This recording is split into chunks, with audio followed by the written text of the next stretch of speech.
Hello friends, कैसे हैं आप सब। आज देखिए मैं बहुत ही जल्दी बनने वाला पोहा कटलेट बनाने जा रही हूँ।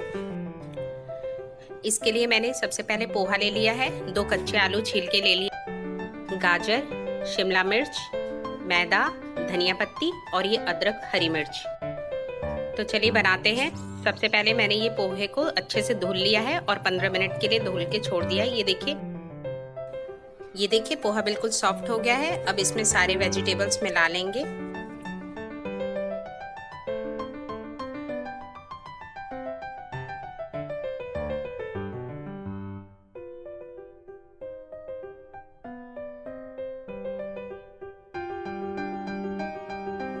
इसमें कुछ मसाले मिला लेंगे, गरम मसाला, लाल मिर्च पाउडर,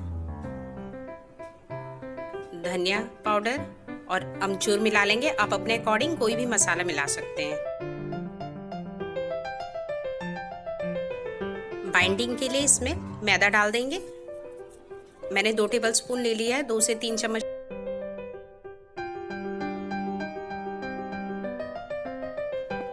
देखिए डो अच्छे से बाइंड हो रहा है। अब इसके हम कटलेट बना लेंगे।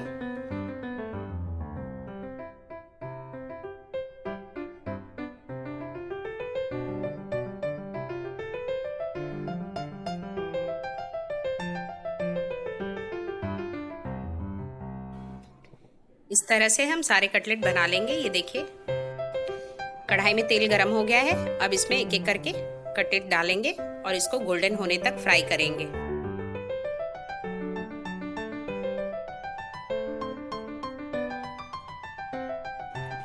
ये एक साइड से हो गए हैं। अब हम उनको दूसरे साइड पलट देंगे ताकि दोनों साइड से अच्छे से पक जाए। ये क्रिस्पी पोहा कटलेट तैयार है।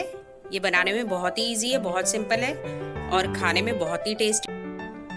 आप इसको धनिया या टमाटर की चटनी के साथ सर्व कीजिए, ये बहुत ही टेस्टी लगेंगे। और अगर आपको मेरी वीडियो अच्छी लगी तो प्लीज़ लाइक और मेरे चैनल को सब्सक्राइब कीजिए। तब तक के लिए बाय।